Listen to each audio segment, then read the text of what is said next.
Hi guys, welcome back as always to December Delight. Today is day 8. I'm not going to talk about my um violin today. Actually, we're going to have some pasta. Yummy. It's like 11 o'clock, but I haven't eaten yet and I really want to eat food, so I'm going to talk and eat pasta. So, yum. Sorry if you hate seeing me eat. I'm going to do it anyway. Okay. So, I was at work today and was talking to one of my friends and a coworker of mine, and she's in school right now, and she's like, "Oh, I don't think I'm ever really gonna become an actress or anything," and she's saying this because um she doesn't think she's pretty enough. She doesn't like the way she looks. Okay, I don't want to give too much away, but she does have some acne, but like we all have gone through having acne before. Um, but she says that she thinks there's probably gonna leave some like scarring and everything. Um, but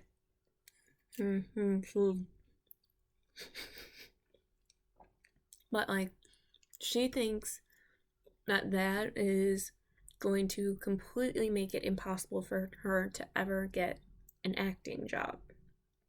And I just wanted to like whip out a fairy godmother wand and do bibbity bobbity boo and tell her that that's completely untrue, because that's completely untrue. First of all, nobody's perfect. Everybody has like things that they don't like about themselves. What do you mean?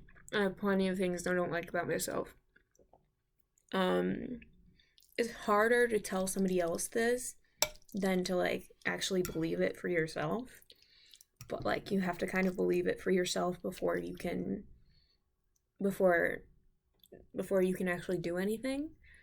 Um, but just hearing her like say that she didn't think she could get anywhere in life or anywhere in acting because she thinks that like what she looks like her scars on her face or like anything like that, what she looks like is going to deter her from that is pretty, I find kind of sad, because I don't think that's how our world should work. It's confining us to social norms and the social like restraints that shouldn't be. And I wanted to tell her just like all about different actors who have overcome those types of struggles, um, and how they have not let those types of things actually define them. And like, there's one actor that I don't know. He was also in Black Panther, but he wasn't obviously he wasn't Chadwick Boseman. Um, though Chadwick Boseman is a good example. He had colon cancer for years. Nobody knew about it, yet he still continued to act. I mean, you can still be hired as an actor. These people can still know about it. They can still do this and you'll be fine. You can still do this. You can still do that. You just have to go with your gut, be your biggest self, and go with your dreams. Like if you follow your dreams, you'll follow. I feel personally like that you'll get to where you want to be in your life. But the other actor in Black Panther, I think he must have had a stroke at some point in his life, because one of his eyes like is down all the time. But he's gotten plenty of roles. He's been in multiple movies, and I've seen him all the time, and it's like it hasn't changed the fact that he's getting these roles, and it's not like they can make that makeup go away or something like that. Mm, Sometimes they want people with like scars. I mean, have you seen some of the Game of Thrones characters? A lot of those people have scars. And also, it shouldn't matter what you look like. I feel like it should matter more like how you act. That's how you should be getting your role, not what you look like. That's not what. Besides the fact of like, does this person fit what we're looking for? You shouldn't be getting your roles based on, oh, do I look pretty? You should be getting him, can I act in this situation? Am I the best actor or actress for this situation? So it was a little bit sad for me. Another person who, like, I think some people might be surprised about this. Hold on, I need food.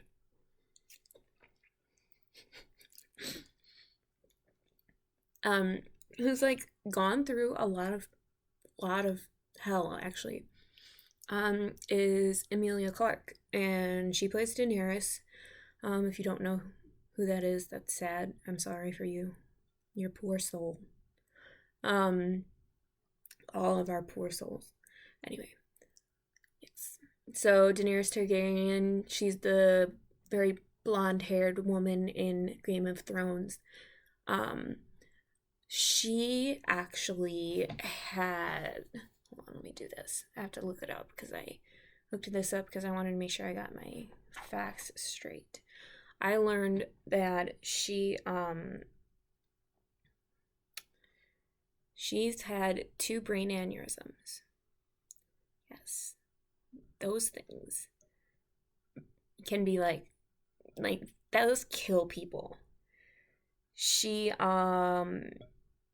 suffered her first aneurysm when she was just like at the gym, and that was when she was in Game of Thrones. So she had a brain aneurysm while she was like during the time that she was filming Game of Thrones. And it said that where is it?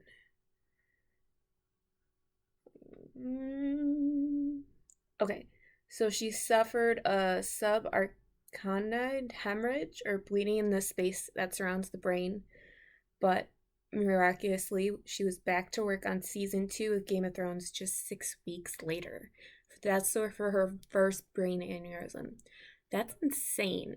Like, to have a brain aneurysm and then, like, be like, okay, I'm gonna be back on set to be playing this character that has to remember lines and all this stuff. And, like, that's showing you that you can have true determination and everything. Like, you know that you have willpower if you can do that. And then 2 years later, she actually had a second aneurysm that almost killed her, actually. Like she said part of her brain actually almost died because um she didn't get enough oxygen to it, basically. And it says also in this article, Amelia said that her greatest fear after her second stroke was that she had lost the ability to act. And then it was in quotes, that was a deep paranoia from the first one as well. I was like, what if something has short-circuited in my brain and I can't act anymore? I mean, literally, it's been my reason for living for a very long time. And then her recovery period for the second surgery was harder, she said. But she says, quote, with the second one, I found it much harder to stay optimistic. I definitely went through a period of being down, to put it mildly. And then she said that her Game of Thrones character, who she was continuing to play, mind you, at the time, is actually the one who helped her get through continuing all of this. She helped walk her through fire and being a badass. And, so, I mean, when I heard that this girl at my work thought that, like, not looking pretty, or that something that is as superficial as facial or like any type of like scarring or anything like that, if when I heard that was like something that would make that person not want to do what they wanted for the rest of their life, made them not want to go for their dreams, would make them not want to reach their goals and what they love in life, that really kind of made me like think, well, that's, I wish I could wave a magic wand and change your mind, because that's not the case. You can find ways to make it work. I know that mm, so I know that I have, with my epilepsy, I take medication a lot, and there's sometimes when I see double because of my medication. And when that happens, my eye usually starts, one of my eyes, just one of them, will start to go inwards. And so I can pretty much tell that I look kind of crazy eyed. And it does make me feel very self conscious. So I understand the idea of being self conscious about something like that. It's not like I don't, but I push myself to get through it because I know that it's just something that I need to go through. I can do it, and it's, if somebody else has a problem with it, that's their problem. That's not my problem. And I wish that she could kind of see this, but I can't make somebody want something. You can't do that. They have to believe in themselves before anything else can happen. But yeah, that's pretty much my little thing I wanted to kind of put into my little chat about believing in yourself, and I hope that you do that in your life, because I think it's important to believe in yourself and to know that everything isn't superficial. You don't have to always worry about like things that are random and useless. I mean, just think about what you would want to see, you know? You're the most important thing. So, I know this was a very strange video, me with pasta. Actually, it's linguine. Fettuccine Alfredo, sort of. It's good, actually. I like it a lot. Fettuccine Alfredo with mushrooms. Yes, yes. Um, and that has been tonight's lovely thing. You have a nice night, everyone. I'll see you next night.